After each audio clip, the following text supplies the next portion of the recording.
news, events and stories are discussed with stakeholders.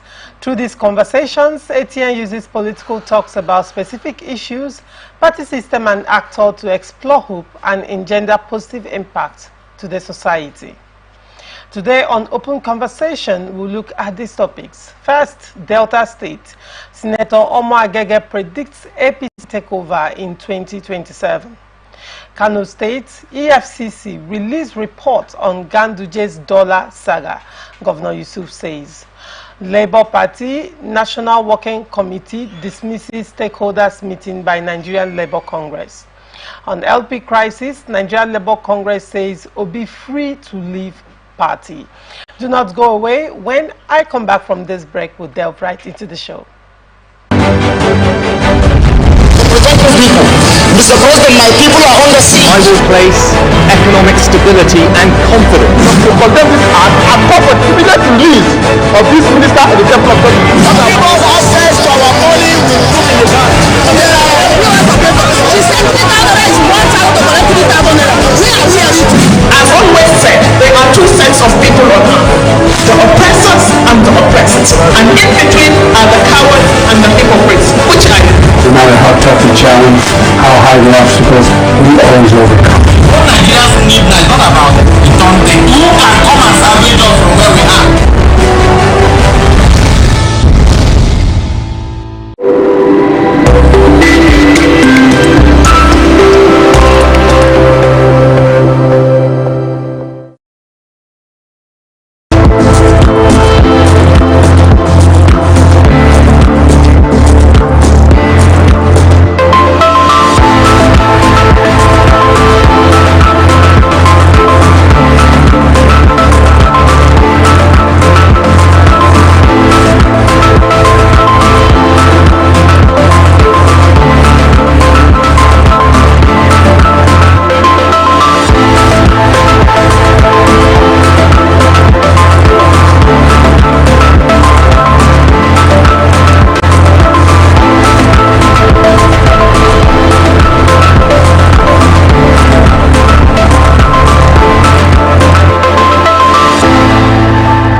Every day, our lives are changed by history.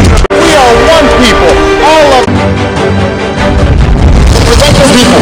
Mr. President, my people are on the sea. I will place economic stability and confidence. to condemn this act and call for the immediate release of this minister and the temple of God. Give us access to our money with food in the bank. She said 3,000 is 1,000 to collect 3,000 naira. As always said, there are two sets of people on earth, the oppressors and the oppressed. And in between are the cowards and the hypocrites. Which are you? No matter how tough the challenge, how high the obstacles, we always overcome. The dumb thing. Who can come and salvage us from where we are? Back and thank you for staying with us. It's still Open Conversation on Atlantic Television Network. With me on the show this morning is Andy Akpotive, a political analyst. Good morning, Mr. Andy.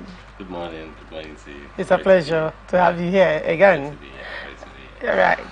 The immediate past Deputy Senate President, Senator Ovie Omo Agege, has predicted that All Progressive Congress would reclaim Delta State governorship position in the 2027 general elections. Omo Agege made this known Saturday while speaking with party faithful in Ughelli South local government area of Delta State, who came to welcome him back to the state since he left the position of the Deputy Senate President. He assured that what took place in 2023 governorship election, where the party lost to the ruling People's Democratic Party, will not repeat itself. Now, Andy, what is your take on this statement by Senator Magege? Would you call it a boisterous statement? Do you see it coming to fruition? Okay, so there's absolutely nothing wrong with making predictions, right? So anybody can actually predict and say, oh, Arsenal is going to win against this, or Chelsea is going to win against this team, or given XYZ, this is going to happen. So there's nothing absolutely wrong with the prediction. But you see, when a prediction is sitting on what is not founded, when the prediction is not sitting on a great foundation, you would only call it a prediction, as it were, because what structures are in place. You know, I've continued to maintain that in Nigeria, it is not individuals that win elections per se. It is structures that win elections. And you would have seen how that the current battle in Rivers State is about who holds the levers of the structure in Rivers State. Essentially, if you looked into Delta State and you wanted to, you know, confirm whether this prediction is what is possible, all you needed to do would be for you to go look at the people who are currently holding the structure and who are the people oiling these structures. You know, it's PDP essentially from the days when, you know, Ibori was in Delta State as a governor. He had continuously maintained that, you know, this is how it's going to be, because whether you like it or not, is the godfather and the grandfather of the political structure in Delta State. So what is giving Ovie Omo Agege the gusto, if you may? What is giving him the mindset? What is giving the temerity, you know, to say that Delta State was going to come to APC in 2027 is what we would hope to see when 2027 comes. Now, when you look at it critically, power of incumbency, yes, in Delta State, yes, PDP. Yes. Now, could it be a function of federal might? Because that's APC ruling party right now. Yes. But you see, federal might had always been there now. Even this election, was it not a federal might? Was federal might not there the previous elections? Don't forget, 2015, President Muhammadu Buhari took over the reins of power in Nigeria. So power changed hands from PDP to APC. Since that time till date, have you seen any APC government in Delta State winning the gubernatorial election? The question would be, what are the political styles of these two administrations? Are they the same? When you say political styles,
prediction may just come to pass. Yes. But so the analysis that you just made, or analogy that you just made, you know, speaks to only one state. APC is divided from the top to the bottom in several other states, including our beloved state, Rivers State, right? Where you have two factions. You have the BK faction and you have the chief Tony Okocha faction, right? So you cannot say that APC has got its game together in the different states in Nigeria. That's the first thing. Then secondly, what wins elections in Nigeria is not the center, essentially. It's about the structures that you have got on ground. Structures in Nigeria equal to the amount of violence you can deploy on election day and the amount of monies that you can move around, you know, for your own good. Who are the people that own this structure today in Delta State? They are the Ibori camps, for instance. That's the PDP. Ibori camp has consistently produced all the governors in Delta State. As a matter of fact, he was in prison in the UK when senators, governors, House of Rep members traveled to see him in prison to say that thank you so much for assisting us to win the elections. Do not forget that even at this time, it was APC that was the president. It was President Muhammadu Buhari's administration that was there. And they traveled to say thank you so much, Baba. Essentially, Nigerian political system rides on the toga of Babati Sokwe philosophy. When the Baba on top says this is how I want it to be, every other person aligns. What is Ibori saying? Ibori has said that once I'm out and Udoaga is going to become from the Shekere extraction, once Udoaga is out and Ifeanyi Okowa from the Igbo extraction is going to come out, once he's out, you know, Sheriff from the Yoruba extraction is going to come out. These are the ways they already arranged it. The Babas have arranged it. So whether APC was coordinated from the center or APC was not coordinated, what wins election in Nigeria is political structure. A political structure is equal to the amount of money you can push around and the amount of violence you can deploy. Until Omo Agege can come and, you know, show power for power, force for force in the different local governments and wards in Delta State, this prediction, you know, would be nothing but just prediction. Now, mark my words on it. Now, do you see Omagege able to, you know, galvanize foot soldiers? So does he have money? What is Omagege in this government, for instance? I said why do you think the present government in Rivers State is winning foot soldiers? Because he's got the money to move around. So if he moves certain money to you know, who yesterday was his opponent, and he said to you that, Ogasi, you are a strong guy in Ikore local government too. See what happened with their Thanksgiving yesterday now. Did you believe that, you know, they were going to have that kind of successful Thanksgiving that they had in Ikore local government when there is a Samuel Wonosike? The point is, as far as you can move monies around in Nigerian politics, we are still that crude. We are not as civilized as other political systems. Even though other political systems are even civilized, money still plays a very important role in determining who becomes what. How did Donald Trump become president in America? We saw how that he moved monies around. He moved his influence everywhere. His weight was so heavy that the American populace decided for him. And I even see something happening like that again, because whether you like it or not, even the Bible has said it, that money answereth all things. Particularly in politics, there's nothing money cannot answer. In politics, in Nigerian politics, money answers everything. It can get your opponent to, you know, defect to you the next day. It can get your sworn enemy on the other camp to say you are the godfather. In Rivers State, I never believed that the spokesperson of APC was ever going to move to PDP. You know the spokesperson I'm talking about now? You know, the very erudite, wonderful spokesperson who we saw, you know, in front of the green door, the brown door with a wicket. We never expected it. Money indeed answers all things in Nigerian politics. All right. Now, with the political alignment and realignment going on in Nigerian political space, would you say, for some reason, there could be certain moves that will be made?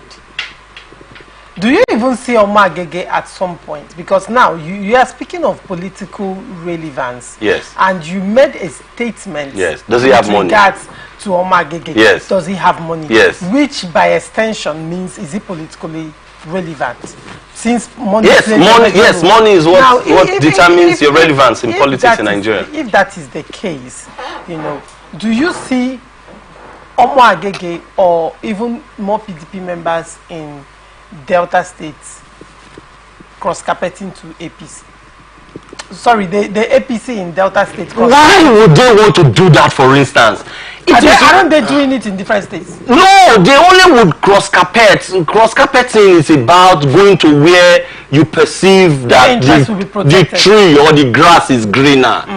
And you only do... It's PDP, is the grass on the side of PDP, not greener in Delta State. That's what I'm saying to you now. Therefore, you would expect people moving from APC to PDP. Did you not see what happened? Before the Supreme Court judgment, you had some political chairmen on the camp of APC. As soon as the Supreme Court declared that Sheriff was the governor, so you saw what happened. They all began to move because it is assumed that the only person who can give them now, politics is about giving now, essentially, and about taking, giving and taking. The only person who can give to them now is the one who controls the levers of power in Delta State, and that's Sheriff. Sheriff can make anybody in Delta State today. So if you were politically relevant in your ward or politically relevant in your constituency and you wanted to take, you wanted to be given, where would you rather go to? Would you go to an Amo Agege that today is not holding any political office? As a matter of fact, is not even friends with the president. The same thing that is happening in Rivers State. Rotimi Amechi is not holding any political party. He's not friends with the president. Would you rather go and pitch your tent with any of these two people, or you will go to a similar Fubara who is in Rivers State and is sharing the money, or he has the capacity to share the money, or a Delta State governor who has capacity to share the money? Where would you rather go? The answer is even in the statement or in the question. Now, the summation of what you've said is what's playing out in Delta State is typical of the winner takes it all. Absolutely, everywhere. Have you not seen that even in Imo State, a governor wins, all the members of the House of Assembly the next day they are defecting? All right. Okay. Let's go to Kano State. The Kano State Governor, Alhaji Abba Kabir Yusuf, has replied his predecessor, Abdullahi Umar Ganduje, over his claims of failure in governance in the current administration, insisting that Ganduje's 8-year tenure represented failure and maladministration following massive records of corruption, diversion of public funds, and sale of government properties that characterized it. Governor Yusuf, in a statement issued by his spokesperson Sanusi Bature Dawakin Tofa and made available to journalists on Sunday, regretted that Ganduje shamelessly spoke about non-existent failure in the new Nigeria's People Party government, instead of facing the nemesis of corruption and political violence hanging around his neck. Governor Yusuf insisted that Ganduje presided over 2 unproductive tenures characterized with siphoning public resources, inability to cater for the needs of Kano's population, nepotism, and bloodshed that left many families in the mood of melancholy. Kano State government advised the acting national chairman of APC to show cause why his name, that of his family, and the entire people of Kano should be permanently erased from the global embarrassment that the dollar video has generated. The administration of Governor Abba Kabir Yusuf emphasized that it would leave no stone unturned to pursuing the dollar video scandal to logical conclusion. He therefore requested the release of the forensic investigation conducted by the Economic and Financial Crime Commission on Gandola saga in 2018 for public consumption. Now, joining us on this show this morning is Mr. Daniel Momo, a political analyst. Good morning. Good morning. Daniel. It's a pleasure having you. No, thank you for having me. All right. Let me start with you, Mr. Daniel. What is your take on this debacle going on in Kano State between Governor Yusuf and the APC National Chairman Ganduje? No, it's same thing everywhere. What brought about this publication? Simple that Ganduje has said that the 9 months or so of the administration of Abba has been failure. And in response was to now say that the dollar issue, you had almost about 9 months in power. you have not initiated any prosecution. And that thing happened when the man who brought you as governor was the governor. He was the deputy governor. Ganduje was then the deputy governor. When this video, this dollar thing where he was talking dollar in his Babarigan happened, what was the response of the government then under, what's his name now? The godfather of NNPP. Rabbi Musa Kwankwaso. Yes, Kwankwaso. Was that nothing of such happened? No, it was not. No, I'm coming.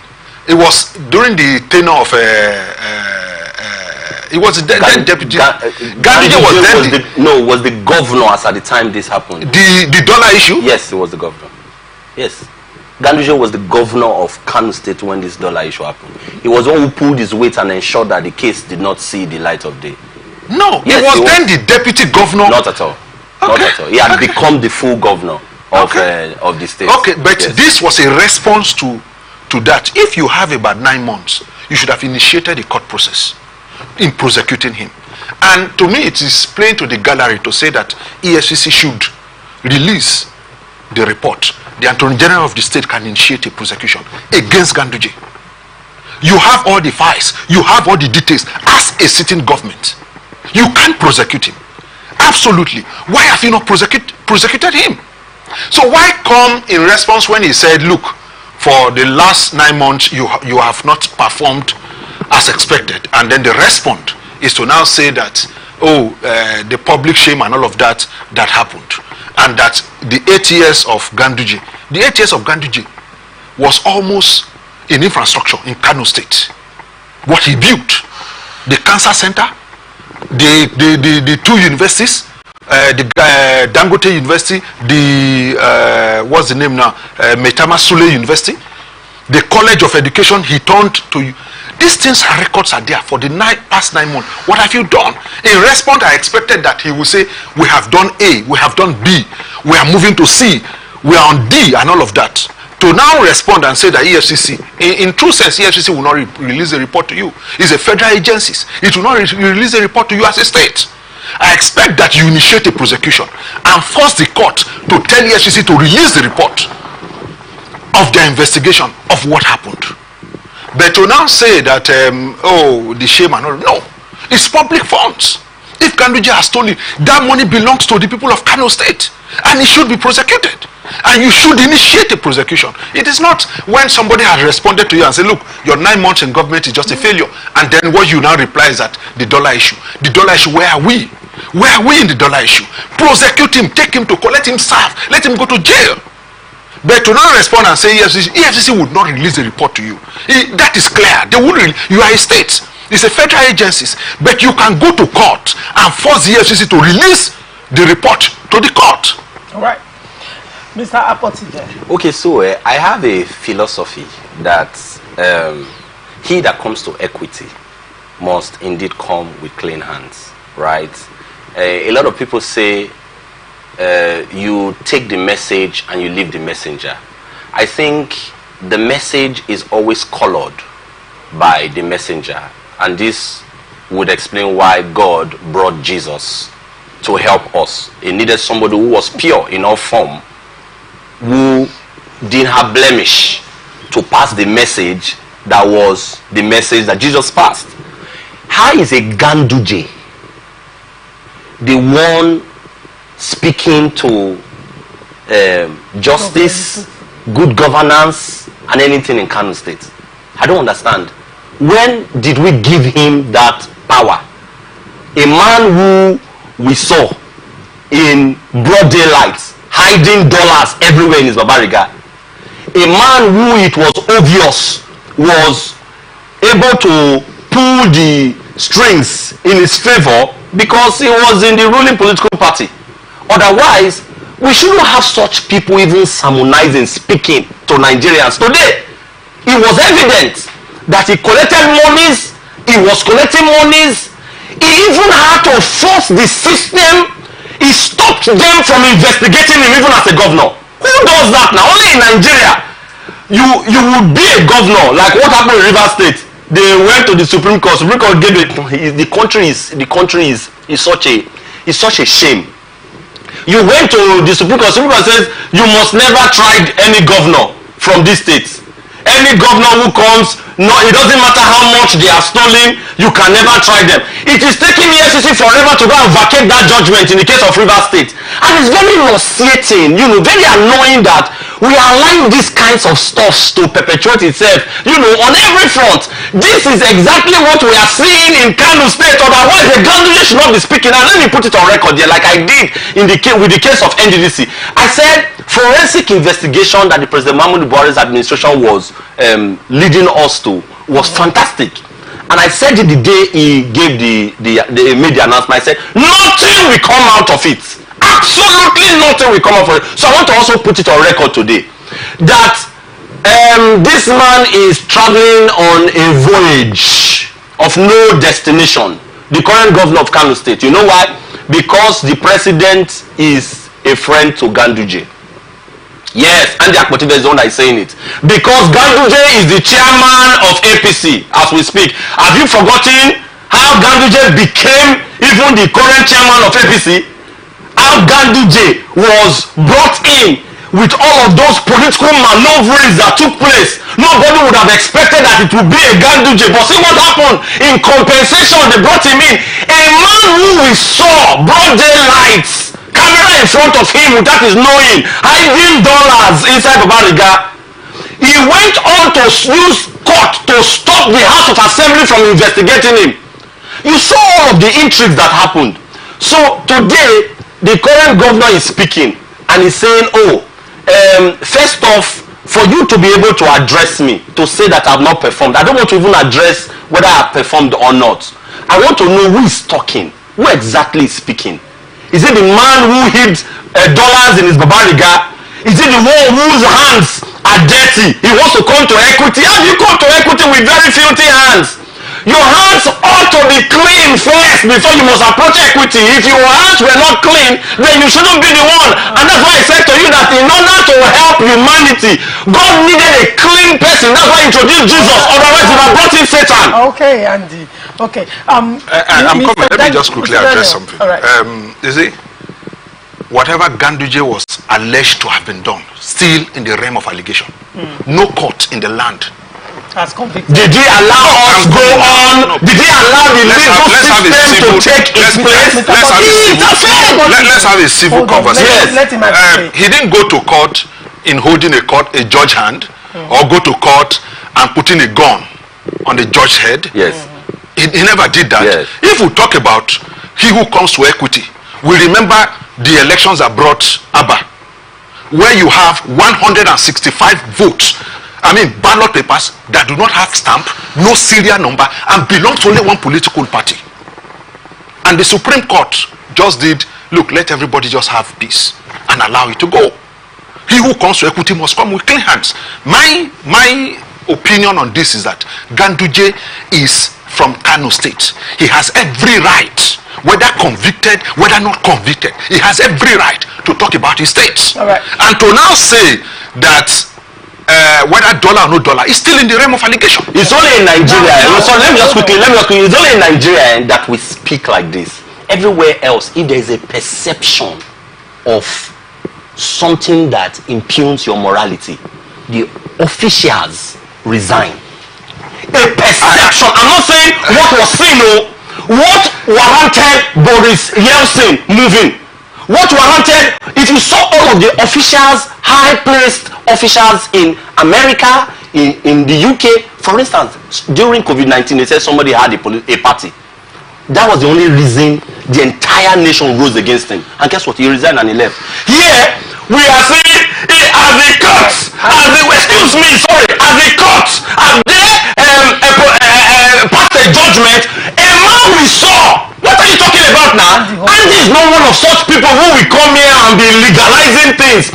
Morality speaks to certain things that if you were a governor, you have a lot of powers. Right. You can use your powers to move a lot of pawns, to move a lot of rooks on your chessboard in your favor. You can use your power to do that. And we saw Gandhi use power to prosecute. You can't prosecute. You want us to go and start talking about the court system like. And let me quickly explain what he talked about with the votes that he said that were given. I am aware that the current governor is not INEC chairman. Right? The current governor of Kano State is not the INEC chairman. The current governor of Kano State. But Ganduje is CSCC chairman. Ganduje is CSCC chairman. Ganduje is a judge. How do when that judgment came from the Court of Appeal and they said the courts now went through the ballot one after the other to check what was signed. I was here in this your studio. If you go back to play it, and I was laughing. I said nothing can be more, idiotic than that. We have never seen that kind of judgment. And he was a lawyer, senior lawyer that was here with me, and he agreed with me that how do you all of a sudden say that because you wanted to, kill a dog, you are hanging a bad name on the dog, and you are not counting those ballots. What happened to the INEC officials? What have you done to them? Don't forget, they even came there to defend their vote. What did you do to those people if indeed you say that those votes were wrong? You came to declare election illegal. No, sorry, just a minute. See, he mentioned, thank God he mentioned US and all of that. It's on record that Donald Trump, even on tape, asked them to change votes in Georgia. It was on record that he sent talks to the US House to disrupt the fact that those votes will be endorsed, but today he's contesting. It was not on record. Please, hold on. But he's contesting as president. But he's contesting as president. Then we should then say that he who comes to equity must come with clean hands and let him drop his ambition to become the US president. It's on record that he called. Imagine somebody, just imagine that maybe a President Tinubu, for example, called the INEC chairman. It's on record that he called and asked for 11,000 plus votes that should be changed in his own favor. It's on record. It's on record that the talks in the US disrupted. Are you not there? You do not show life. Okay, so let's I'm coming. Then we should then say that he who comes to equity.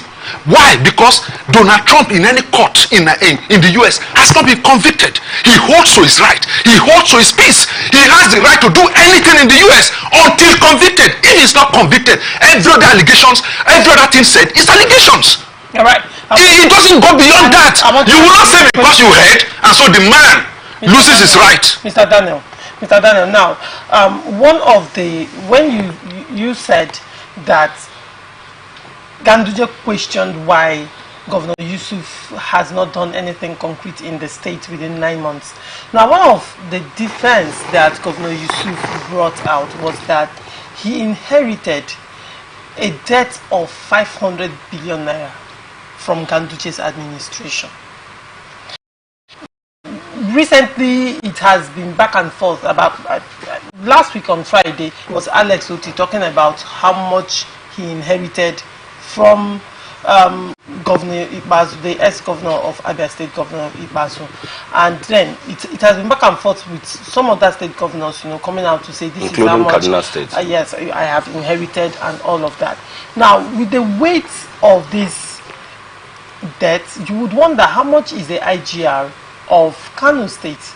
Even though yes, there is increased FAC allocation and all that, but then how much is the IGR of Kano State? And at the same time, he has to pay salaries, capital projects has to go on, human development projects has to go on, and all of that. And he also has to service these debts. So when you say that Governor Ganduje, when he was governor of Kano State, did a lot of work, especially on the part of fiscal projects that people could see, how then can this 500 billion naira debt be defended? You see, every governor inherited liability and asset. 500 billion? Isn't that so much? Sorry. If you talk about the liabilities, why are you not telling us about the assets? Okay. Why are you not telling us about the assets? So to be just, put everything on the table to say this is the liability that we got, and this including the sitting president, every state, including River State. But you see, we have advocated that, you see, especially what they do in the Western world, once you become a candidate, you have access to the state files, you have access to anything you request. It is based on that you planned yourself. It is not like Nigeria. You don't get anything until you get to the office. In fact, in some cases, nobody would even hand over to you, especially if you are coming from the opposition.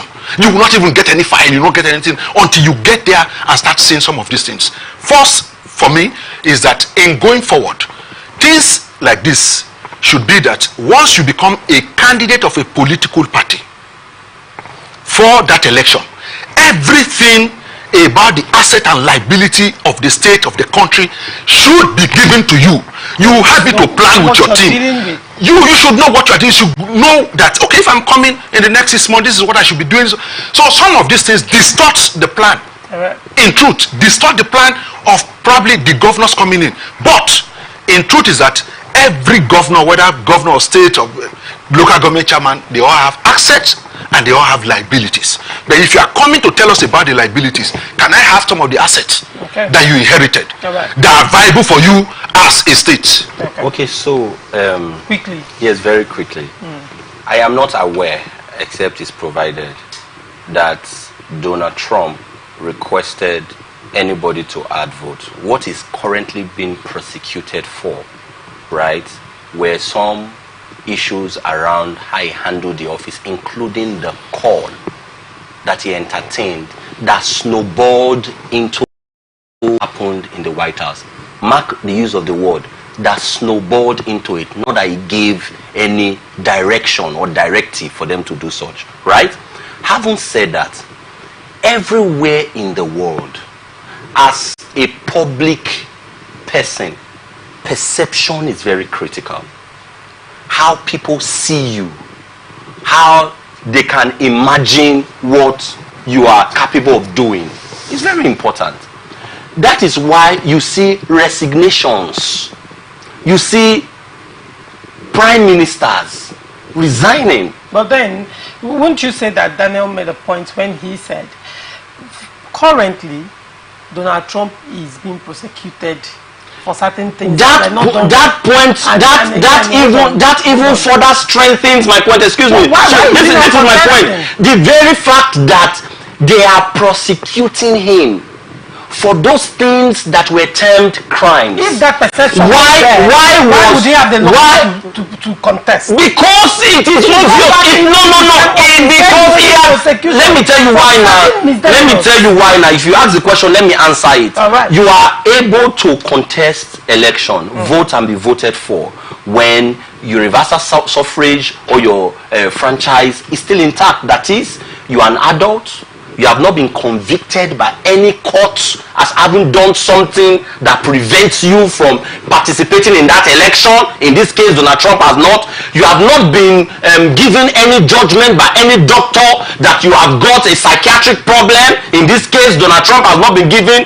When your suffrage and your franchise is still intact, you can contest the election. Right. But that is not to say that they should suspend the system of investigating you like they did in Kano State. Right. Have you forgotten what happened on the maneuverings?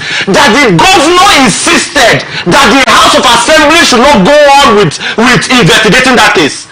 Did you not see that the governor also went to their court, state court, to obtain a judgment in his favor, preventing anybody from investigating him regarding his putting dollar in his babariga? How do you call that a justice system? If you were to be in America, even if he wanted to recontest, would they not have been trying him?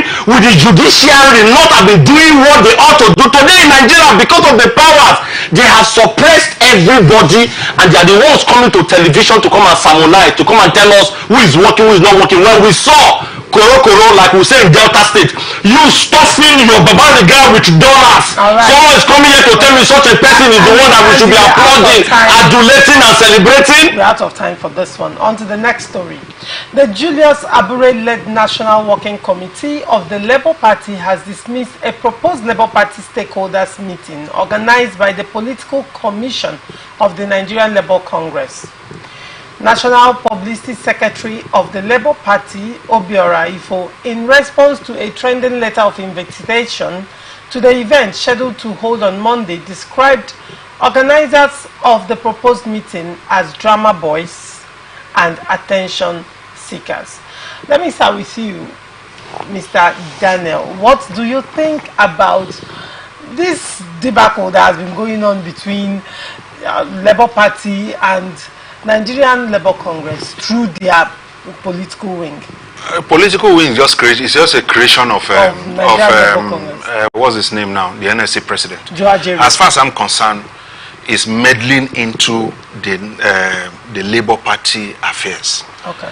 There are almost about 43 affiliates that made up the Nigerian Labour Congress, and none of these affiliates, including the radio and television, theatre organizations, they are also part of the affiliates that made up the Nigerian Labour Congress, and none of these affiliates is a card-carrying member of any political party, for that matter. As far as I'm concerned, the NLC is a stakeholder. NLC doesn't own the Labour Party. Who among them? Is it Joe Ajero? Does he let him show the world his Labour Party registration? In what ward did he register? Then why are you holding a party to the neck this way? As far as I'm concerned, there are constitutions of the Labour Party. Wherever they have erred, I think that the appropriate thing to have done is to have gone to court to correct it. Trying to muzzle them and removing the national chairman of Labour, for me, that is nonsensical. Take, for example, the last edition they had, the protest or so, at the Labour office, the Labour Party secretariat. That's uncalled for. The TUC is there. Why the TUC not holding LP to his neck? Why is ASU? ASU is also an affiliate of SANU is there. All of these things, all of these bodies are there that made up the NLC. Why is it that Joe himself is particularly about Labour Party, and in terms the president of the Nigerian Labour Party? Why? So for me, there is no stand in any way. If there is any issue, they have their national officers that are made up from ward to the national level. If there is a way to resolve it, it is not of the political wing of the Nigerian Labour Congress to decide what should happen to the Labour Party. No, in any way it is not. If you feel that the Congress that was organized was an illegitimate Congress, NLC is also a member of the National Working Committee. They usually send a representative there. Let that meeting be held. Let the outcome be made known. But it is not of saying, oh, we are the one who registered the Labour Party. Yes, you registered the Labour Party, but you are not a member of the Labour Party. Most of the president, Adam Oshomole was a president of the NLC. He didn't contest under the Labour Party. Never in his life has he ever waved any card saying that I'm a member of the Labour Party. We have had several of them. But why is Joe particularly about Abure? If there are issues, fine, I'm not a member of Labour Party. If there are issues, there are channels to resolve those issues. It is not to say you create in the Nigerian Labour Congress, you create a political wing to deal with that issue. No, he doesn't have that power. All right. Okay, so if I jump in on it very quickly, I will be making a few information available to the listeners. First off, Labour Party is instrumental. Nigerian Labour Congress, rather, is instrumental to the creation of Labour Party. If you looked at the genesis, the etiology of Labour Party, you would see that sitting very conspicuously, is the Nigerian Labour Congress.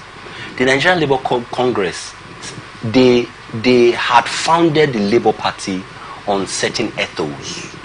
One would be that consultation must be done before you would have any congress with the fathers of the party. Every party would have its fathers.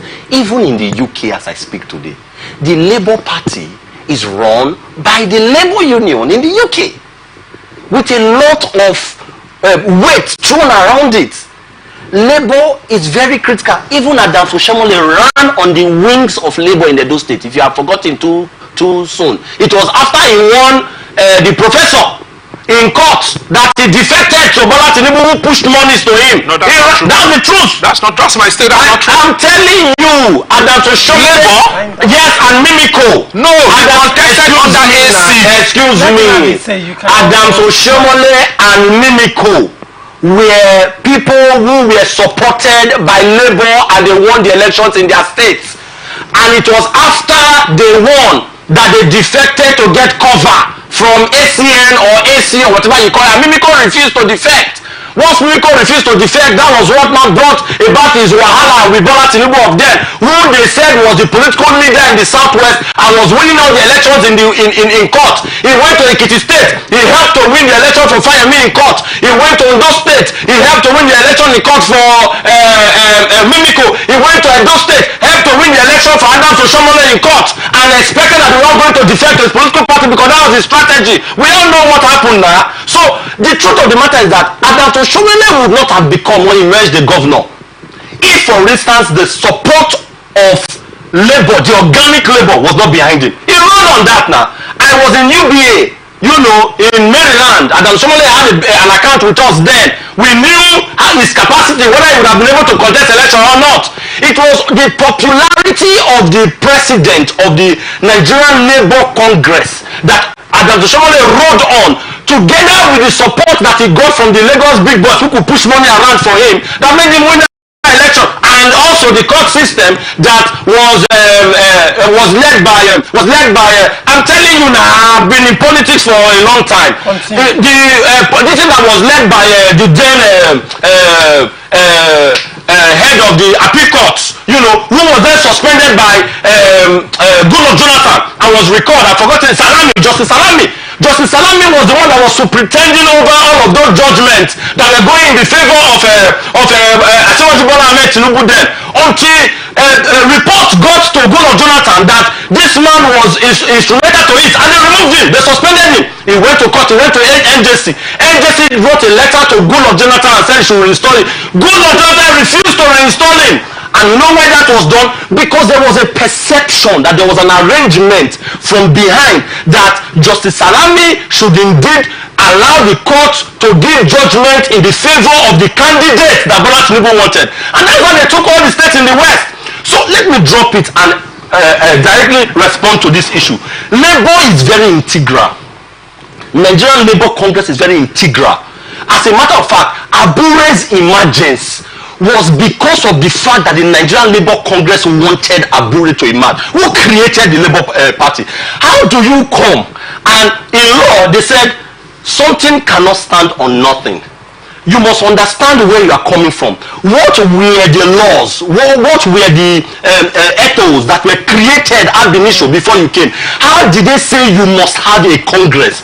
Did Abure follow through this protocol? So the person who has midwifed or who has given birth to a child, you expect him to stand, you know, at akimbo and have some other people come and devour that child. The child is Labour Party. The people who gave birth to Labour Party is the Nigerian Labour Congress. As far as they are concerned, that's their baby, and they have every right to continue to pursue this case, even if it means that they must remove Abure. That's my take on this. No, say sorry. We're on national television. Later we can have that conversation. Oshomole was elected governor of Edo State under the AC. Under the AC. I'm from Edo State. Sorry, wait, hold on. Let's not argue. Later we went to court. Later we can check. Yes, sorry. Who was declared the winner was Professor Osumbo. And hold on. Okay. Yes, Osumbo under PDP was declared the winner, but they went to court. The point here is that under what political party did Oshomole contested? He contested under Labour. No, never. He contested under the Action Congress. Is the Action Congress of Nigeria now?